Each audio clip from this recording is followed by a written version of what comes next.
현재 경희대학교 의과대학의 수학과 교수로 재직 중이십니다.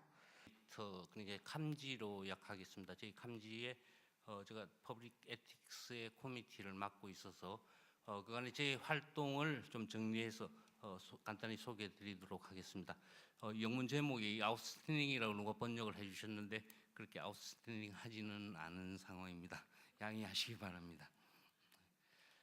저희 감지는 1996년에 한 51명의 저희 이제 메디컬 저널의 에디터들이 모여가지고 우리나라에서도 이렇게 메디컬 필드에서 에틱스를 논하는 저희가 이제 그를 필요하는 사람들이 모여서 창립이 됐고 현재 이 메디컬 필드에서 236개 저널이 참여하고 그다음에 45명의 개인 그리고 저희 관련되는 출판사들이 주로 돼서 또는 데이터베이스를 운영하는 분들을 해서 18개 회사가 지금 참여하고 있습니다.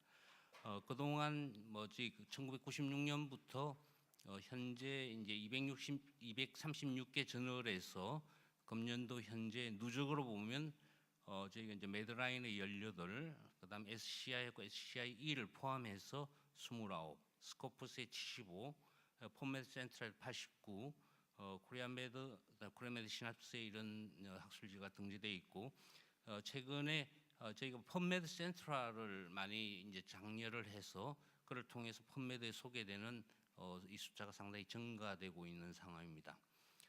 그동안 저희 메이저한 액티비티를 보시면 저희가 2001년부터 영문 앱스트랙트 데이터베이스인 코리아메드를 만들어서 우리나라 영문 우리나라 의학학술지 앱스트랙트를 알리는 게이트웨이를 저희가 만들어서 지금 운영하고 있고 그러다가 보니까 풀텍스트를 소개하는 필요가 필요해서 2007년부터는 코리아메드 시납스라는 데이터베이스를 통해서 현재 전체적인 풀텍스트를 제공하고 있고 그리고 여기는 여러 가지 이제 플랫폼을 만들어서 현재 굉장히 잘 꾸며져서 운영을 하고 있고 펌메드라든지 펌메드 센트럴라든지 링키지가 잘 되도록 그렇게 운영하고 있습니다.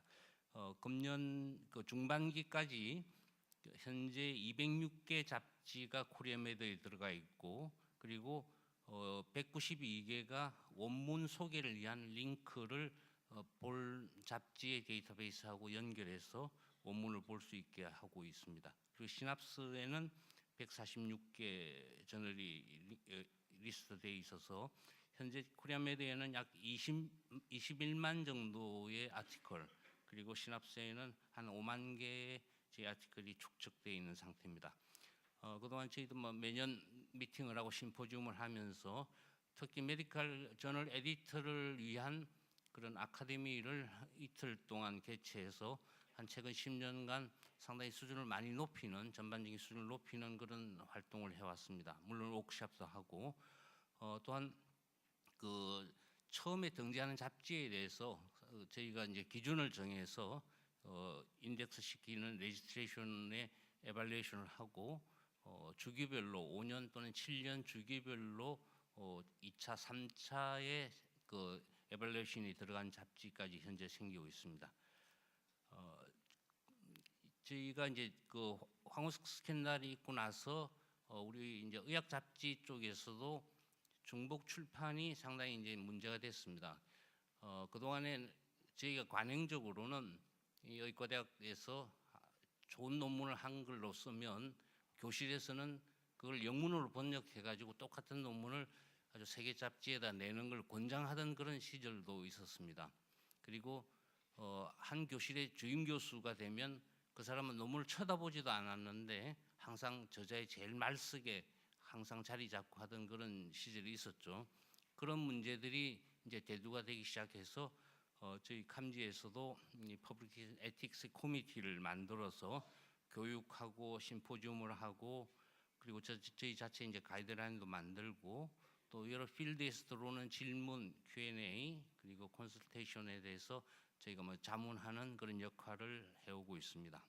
그래서 그동안에 저희는 이 메디컬 저널의 가이드라인을 프랙티컬 가이드라인을 2008년도에 만들고 그리고 작년에 리바이스를 해서 이 판을 만들었고 실제로 나중에 말씀드리겠지만은 저희가 이제 경험했던 그 의학 논문에서의 듀플리케이트 퍼블리케이션에 대한 샘플이 축적이 되다 보니까 그들에 대해서 이제 분류를 하고 또 시나리오를 완전히 바꾸어서 숨긴 상태에서 소개해주는 케이스를 소개하는 그런 교육적인 면의 책을 만들고 그리고 퍼블릭 에틱스에 대한 그동안에 축적된 Q&A를 모아서 책으로 발행을 했었습니다.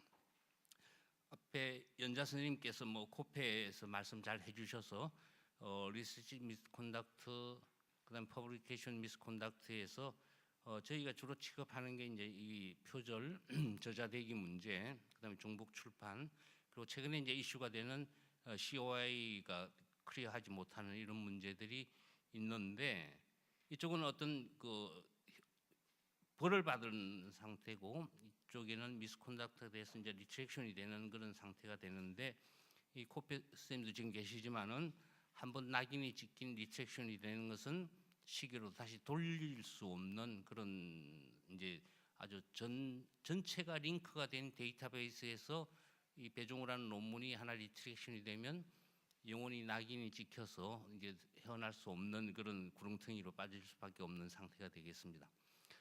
그래서 이제 두플리케이션에 대한 그 정의는 ICMJ에서 보면 이렇게 명확하지가 않습니다. 두리뭉실하게 overlapped substantially 이 정도 표시되어 있고 그 다음에 코페 가이드라인도 이와 같은 문장으로 이제 크로스 레퍼런스가 없는 상태에서 같은 그 가설이나 데이터 디스커션 포인트 그리고 컨클루전이 있으면 그냥 저희가 이제 듀플리케이션 퍼블리케이션이라고 정의가 되어 있는데 이것이 현장에서는 저희가 사용할 때 아까 우리 황 교수님 말씀하셨지만 실용면에서는 이렇게 디파인하지를 못했습니다.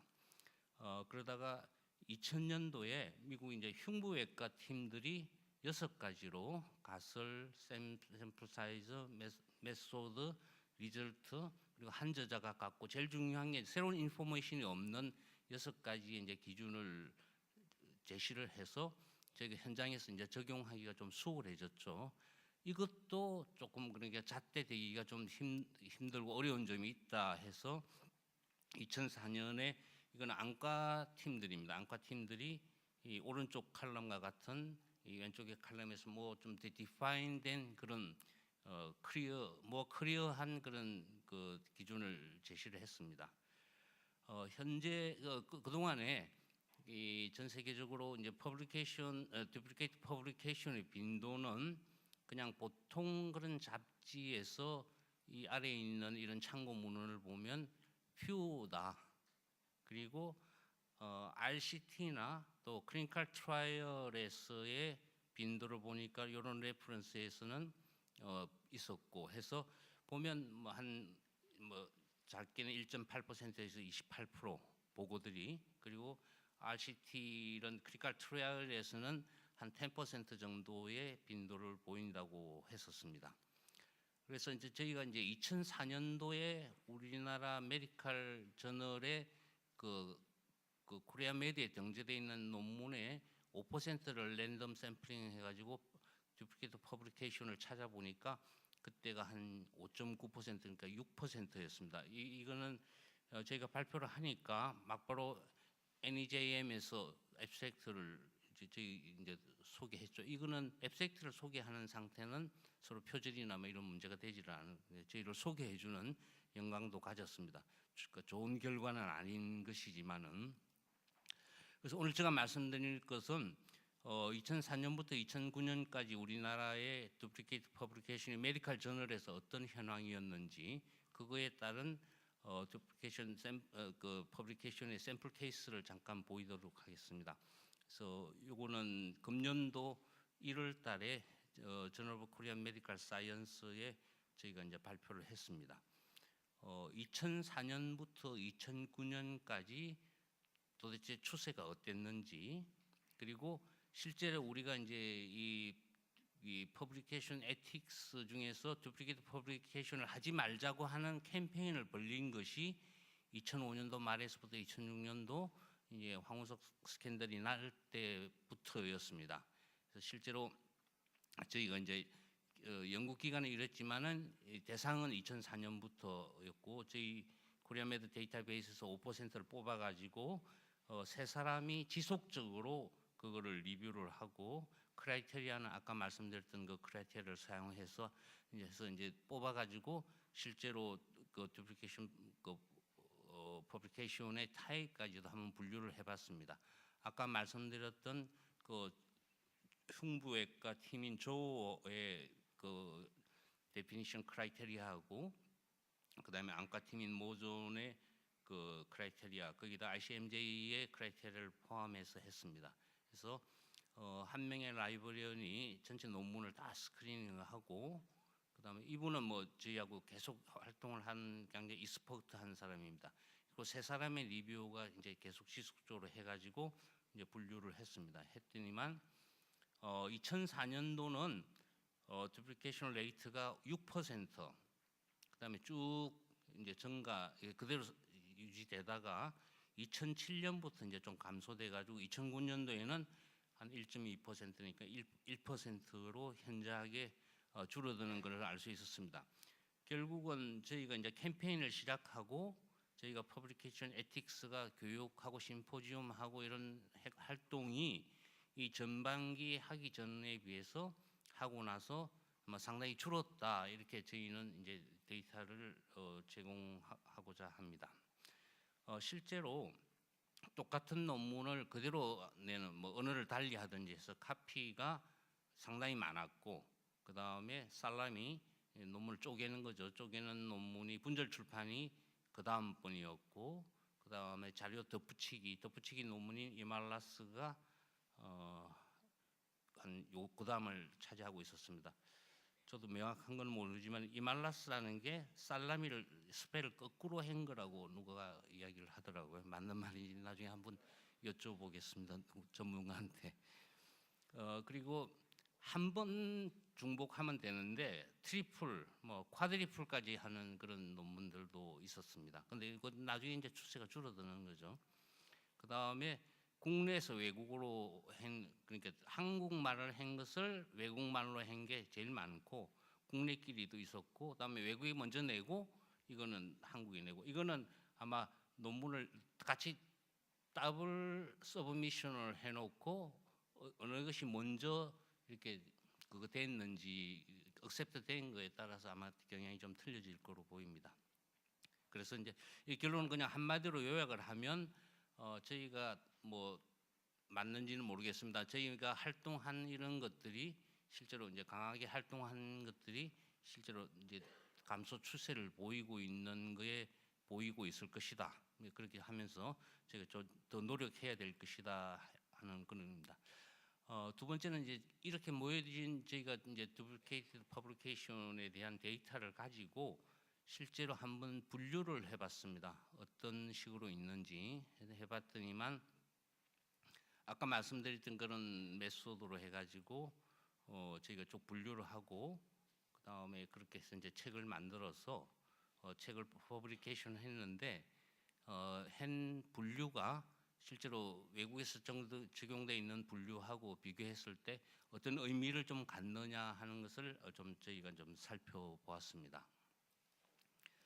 그래서 5%를 제가 이제 랜덤 샘플링을 해가지고 100개의 그 중복 출판의 논문을 다 저희가 가졌습니다. 가져가지고 외국의 이제 데이터베이스하고도 또 비교해보고, 그래서 그다음에 이제 4명의 리뷰어가 지속적으로 그걸 검토를 해서 서로 의견이 를 맞춰서 서로 의견이 틀릴 때는 몇 분의 디스커션을 해서 마지막 파이널 결론을 내려서 저희가 감히 뉴 클래시피케이션이라고 말하지만은 뭐 이렇게 말해도 되는 것인지 모르겠지만은 하여튼 저희가 이제 클래시피케이션을 하나 만들어 봤습니다.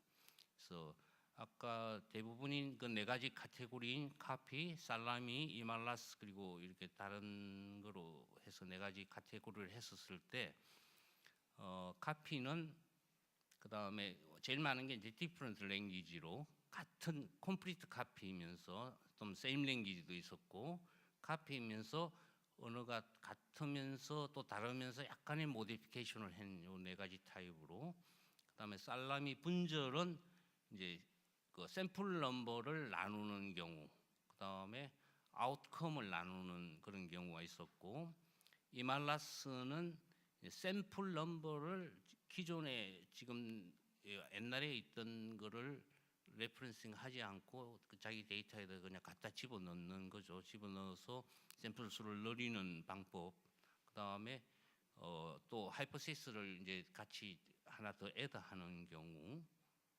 그다음에 샘플 사이즈하고 하이퍼시스를 같이 또 익스텐전 했던 그런 거로 나눠지고, 마지막으로 좀 특징적인 게 또 하나 있었는데 리버스드 이말라스, 그러니까 과거의 자료를 이렇게 덧붙이면서 샘플 사이즈를 줄여서 자기한테 필요한 데이터만을 줄여는 그런 리바이스드 이말라스도 있었습니다. 요거에 지금 한 개의 그 저희가 분석한 그 이말라스 케이스의 예인데 뭐 설명은 저희가 생략하고, 저희 그 의학편집인 협의회 홈페이지에 오시면 이 샘플 케이스에 대한 그를 업로드 시켜놨으니까 아무 때나 오셔서 무료로 다운 받으셔서 한번 보시면 한 50여 개의 샘플을 다 저희가 이렇게 시나리오를 바꾸어서 원문을 그 비밀을 보장한 상태로 다 바꾸어 해놓은 게 있으니까 한번 2시간 정도만 하면 읽으실 수 있는 분량이니까 한번 방문해 주시기 바랍니다. 그래서 이제 이 뉴 클래시피케이션이라고 하는 것이 이제 심플한지, 그리고 잘 이해하기 쉬운 건지, 그리고 모든 케이스에 이제 적용할 것인지가 저희가 좀 궁금해서 2004년도에 그 자마에서 거의 지금 보시면 141개의 시스테믹 리뷰한 거에서 한 2,000여 개의 1,130개의 아티클이 있고 56개 시스테믹 리뷰인 논문을 다 한번 뒤졌습니다. 다 뒤졌더니만 두플리케이트 퍼블리케이션이 한 5.3%였습니다. 이게 2004년도인데, 그러면서 이분들이 쭉 이제 클래시피케이션을 했었습니다. 그래서 이제 이걸 저희가 이제 그대로 많이 적용하고 있었는데, 저희 오른쪽 칼럼이 저희 거고 왼쪽 칼럼이 본 엘레인 쪽에 2004년도에 분류인데 뭐 대동소이합니다. 그런데 이제 조금 더 저희가 세부적으로 디파인한 그런 거로 제시를 하고, 두 개 사이에서의 차이는 뭐 이렇게 지금 표시가 되어 있는데 한번 그 유인물로 살펴보시면 되겠습니다.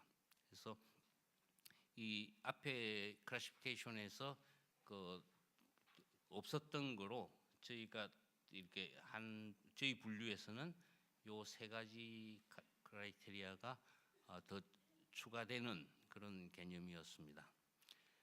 그래서 이제 저희가 만드는 것도 뭐 상당히 뭐 저희 분류로 뭐 사용할 수 있을 것이다, 이해하기 쉽다, 그리고 잘 트레이닝하면 여러 아카데미 소사이티에서도 뭐 사용할 수 있을 것이다라고 저희는 이렇게 소개해드립니다. 그래서 뭐 분류가 중요한 것이 아니라 실제로 어떠한 내용이 어떠한 형태로 두플리케이트 퍼블리케이션이 되고 있는가에 대한 실제적인 것을 아까 저희가 제시한 그런 크라이테리아에 맞춰서 이 크라이테리아에서 어떤 게 문제가 되고 어떠한 거기 때문에 파이널로 이거는 두플리케이트 퍼블리케이션이고 거기에 따른 분류는 이렇게 된다라는 그런 어떤 트랙을 저희가 이제 좀 알려드리고자 하는 그런 상황입니다.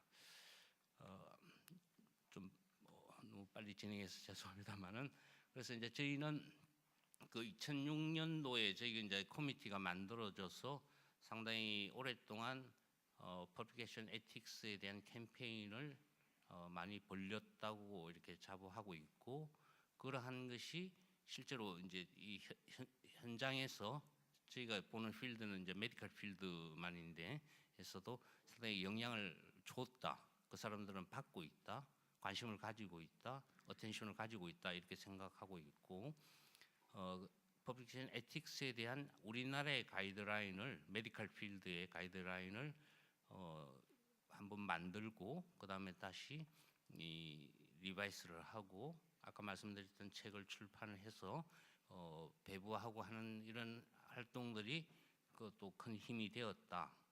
그리고 실제로 저희가 이제 연간 1회 내지 2회 정도의 그 퍼블리케이션 에틱스에 대한 부분이 저희 의편협 그 심포지움이나 렉처에 포함되어 있고 실제로 이제 많은 그 우리 의료 학계에서 실제로 학술 대회를 할 때 회원들에게 이 메디컬 에틱스에 대해 퍼블리케이션 에틱스에 대한 교육 과목을 거의 많이 이제 집어넣었습니다. 집어넣어서 그럴 때 저희가 이제 강사로 나가서 많이 활동을 하고 한 그런 것들도 그리고 많은 학회들이 학회 회장님이나 이사장님들이 이 학회제에다가 많은 이제 재정적인 지원도 하고 애정도 가지고 하면서 이 퍼블리케이션 에틱스에 대한 관심을 이 학회 임원들도 이제 가지게 되니까 그걸 전파할 수 있는 기회도 많이 생긴 것 같습니다. 그래서 아까도 말씀드렸지만 이 2004년도에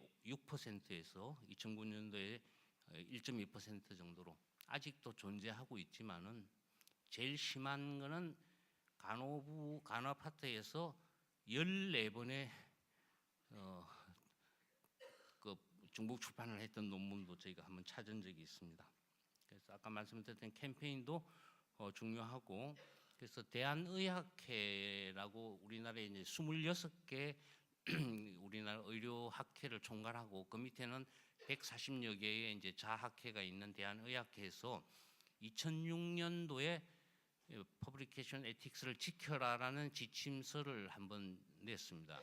그래도 안 되니까 좀 안 된다고 싶어서 2009년에는 전체적으로 이제 하면 뭐 벌을 줄 것이다, 하면 리젝션 시킬 것이다. 그리고 이런 논문을 출판한 쪽은 잡지 에디터 보드들도 뭐 했느냐, 니네들도 책임을 할 것이다. 그리고 발견된 논문에 대해서는 적절한 조치를 다 취하고 뭐 디텍션을 하라는 지침을 내려서 대학의 진실성 그 위원회는 전체적으로 또 그 지금 과기부입니까? 거기서 주는 지침에 따라서 하고 있지만은 저희가 이제 메디컬 필드에서는 그 2009년에 대한의학회의 기준을 통해서 지금 저희가 이제 그 어느 시점에부터 할 것이냐를 대충 그때부터 하고 있습니다. 그래서 저희가 이제 활동을 하다 보니까 아주 옛날에 유명하신 뭐 이런 내과 선생님들이 자기 논문이 막 이제는 좀 안절부절해서 미리 옛날 거를 뭐 리트렉션 시켜달라고 이런 요청까지도 오셨던 일들이 있는데 저희는 2009년 정도 시점으로 해서 현실적으로 그렇게 하고 있는 것을 저희가 이제 컨설트를 하고 있습니다. 이상 소개 간단히 드리겠습니다. 감사합니다.